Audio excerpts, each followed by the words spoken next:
With Byron York, chief political correspondent of the Washington Examiner and a Fox News contributor. How you doing, Byron? And good day to you. Good morning, Bill. You can clearly hear from that report with Rich. The Clinton camp is trying to get back on its feet after this FBI bombshell.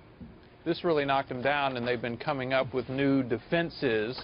In addition to attacking James Comey, which they're still doing, they're now actually suggesting that Comey has had kind of a double standard, that the FBI has investigated alleged Trump ties to Russia and didn't make any bombshell public statement about that. So I think you're going to hear that continue quite a bit, although that line of defense took a bit of a hit from a New York Times article, the headline of which was, "Investigating Donald Trump, FBI sees no clear link to Russia." But I think you'll still hear a lot of Clinton surrogates talking about Trump and Russia as a way to change the subject from the email. Let's look at the contest right now, the head-to-head matchup. The point is, this race is still tight, right, Byron? You would agree with that? Yep.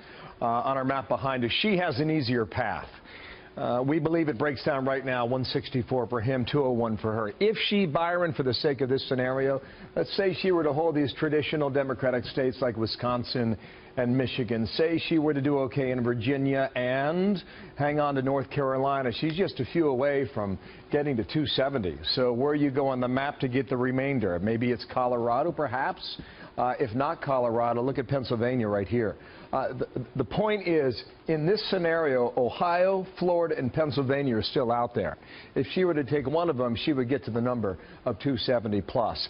Under the current scenario that we're watching, Byron, however, the daily tracking poll, give it to me, guys, the ABC tracking poll, for the first time shows Trump leading now by 1 point. I'll try and get it for you right now.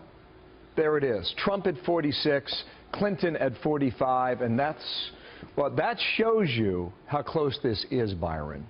And it also begs the question, in a close race like this, given the headlines of the last week, these very close states that Rich Edson was just discussing, does this story flip any of the states from Clinton to Trump? Well, we do know that there have been a lot of changes in the last week, the final 7 days of an election. You're right. ABC tracking poll with Trump a 1-point lead, which of course is essentially tied. That's a huge development. It showed Clinton 12 points ahead not that long ago. Now, go back in history a little bit. That same ABC tracking poll showed Mitt Romney ahead by 1 point a week before the election, showed John Kerry ahead by 1 point in 2004, a week before the election. But it also showed changes in those last 7 days, so that when the final poll was done right on election eve, it actually predicted the correct winner. The point is, this is a fluid race. It is still moving, and I think anybody would say that the email affair makes it move a little more. We've seen a drop in enthusiasm for Clinton voters right now, but here again, there's no reason. We've been surprised before. There's no reason to suggest the surprises have stopped. So we'll see more probably in the next 7 days. Thank you, Byron. Byron York, their analysis in Washington. Good to have you back.